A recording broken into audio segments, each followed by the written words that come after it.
All right, today I want to talk about bulking with calisthenics. And maybe you're trying to lean out and you don't think this video applies to you, but I would encourage you to watch it to make sure you aren't unintentionally bulking with your current dietary approach.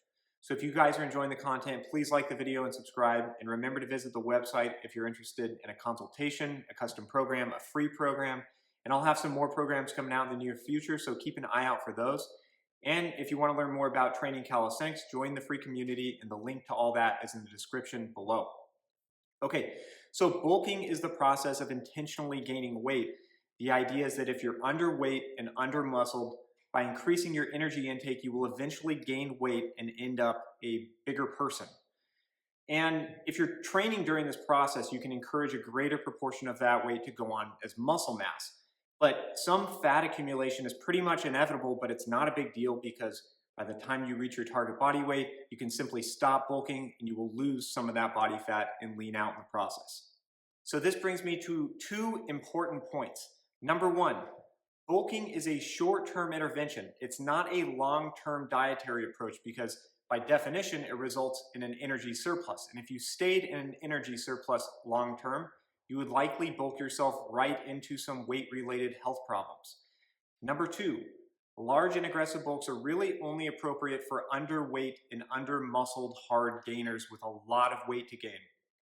If you're overweight, don't even think about bulking. And if you're at a healthy body weight, recomping usually works pretty well for quite a while, but that's the topic of a future video. So let's talk about some simple nutritional strategies for bulking. There are two types of people who struggle to gain weight: those with small appetites who just struggle to get the calories in, and then those who can get the calories in, but they have extremely adaptive metabolisms, and somehow they can just burn off extra calories that they consume. Either way, the solution to the problem is the same, and that is finding ways to get more calories in. So tip number one, increase your meal frequency. There are only so many calories that you can consume in a single sitting, and giving yourself more opportunities to consume more calories generally makes it easier to get more total calories in during the day. So I recommend a minimum of 3 meals a day with snacks in between.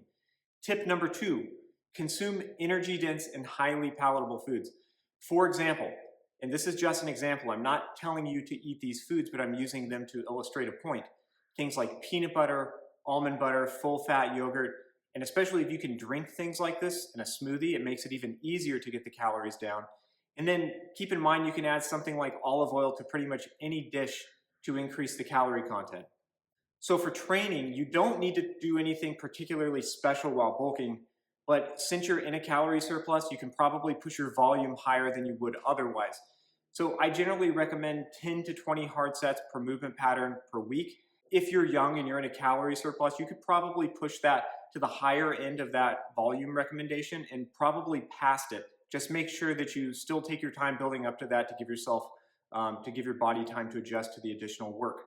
So now let's talk about how fast to bulk. A good general rate of weight gain is about 1 pound per week. I'm usually not a fan of gaining weight faster than this because you run the risk of putting on too much body fat, which you're gonna have to cut later. And going a little slower than 1 pound a week is totally fine as long as you're actually gaining weight and moving towards your goal. So I hope that helps you out. If you guys have any more questions, let me know. Thanks for watching, and I'll see you in the next video.